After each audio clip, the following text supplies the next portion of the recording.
Hey, what's up, everyone? Pasebola here. This is the third and the last game that we have for November 13, 2025 NBA Game Day, a crossover battle, and this one is between Atlanta Hawks. And as we speak, Atlanta Hawks, they got a record of 6 wins and 5 losses. But as we speak, Atlanta is still going up against um, Sacramento Kings, and it seems like Atlanta is about to add another win. But again, as we speak, it's at 6-5, but in just an hour or so, maybe it'll be at 7-5. All right. Now, for Utah Jazz, they got a record of 4 wins and 7 losses. The game will actually start at 9 o'clock p.m. Eastern Time, so that is going to be 10 o'clock a.m. here in Manila. And I am inviting everyone who have not subscribed yet to our YouTube account or YouTube channel, Pasay Baller. Please click on the subscribe button below. At the same time, hit on that bell logo. That way, automatically, you guys will be receiving notifications whenever new videos are uploaded. And for those who are interested to avail our premium picks or best picks, you can reach us through Messenger, Viber, WhatsApp, or even Telegram. Just check out the information that are presented below, and we will be giving huge discounts for those who would be subscribing for the entire season. The spread that is given here is minus 1.5. Yeah, that low. Minus 1.5, and that's given towards Atlanta Hawks. All right, so Utah Jazz, they would be having the home court advantage on this.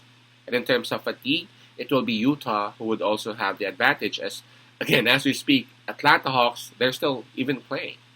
All right.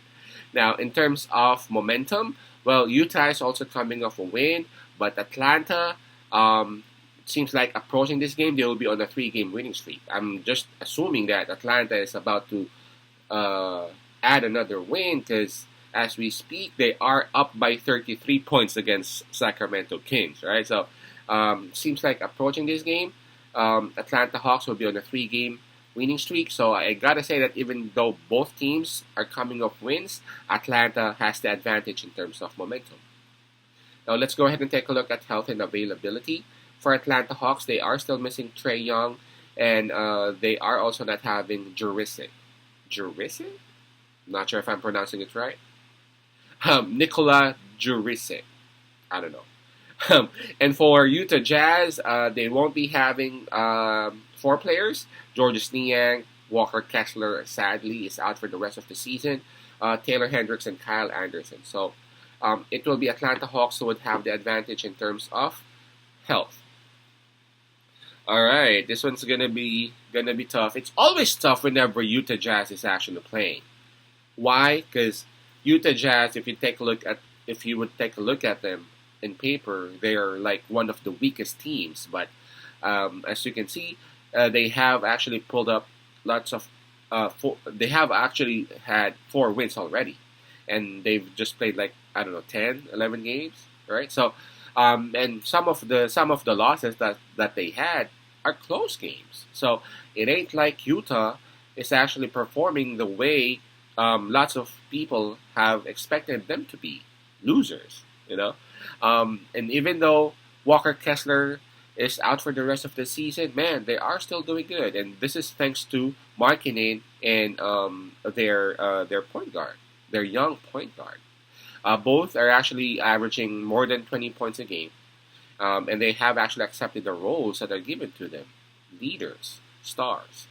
Now, for Atlanta Hawks, they are doing good. They are doing great, I would have to say, because despite of not having Trae Young, they have been winning. Again, approaching this game, I expect them to be in a 3 game winning streak, and they are currently hitting on Sacramento Kings as we speak. They're up by like 30 plus points. So Atlanta is actually doing better than what most people are expecting them to do.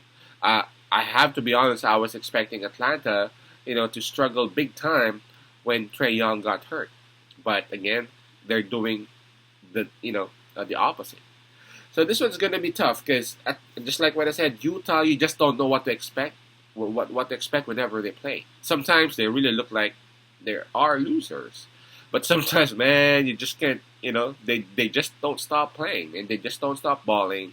Even though they lose, they would still cover the spread. And again, there were even some instances wherein they even pulled upsets, just like when they defeated Clippers, when they defeated Suns, stuff like that. Especially whenever they are at home. That's what makes them a bit better than whenever they are on the road. So I'm gonna side with Utah Jazz on this, especially the fact that Utah is coming off rest, and Atlanta is still playing as we speak right now. So in less than 24 hours, they would have another game. And at Utah Jazz, they are coming off that huge win against Indiana Pacers, which could really pump them up and make them believe that they can still win, and they can still make their names be heard in the rest of the league and in the rest of the world if ever they would display hard. So I'm gonna side with Atlanta. I'll take that plus 1.5 spread. Who knows? This might be a close one. So again, that's Utah Jazz plus 1.5. Peace out. As I love, and God bless.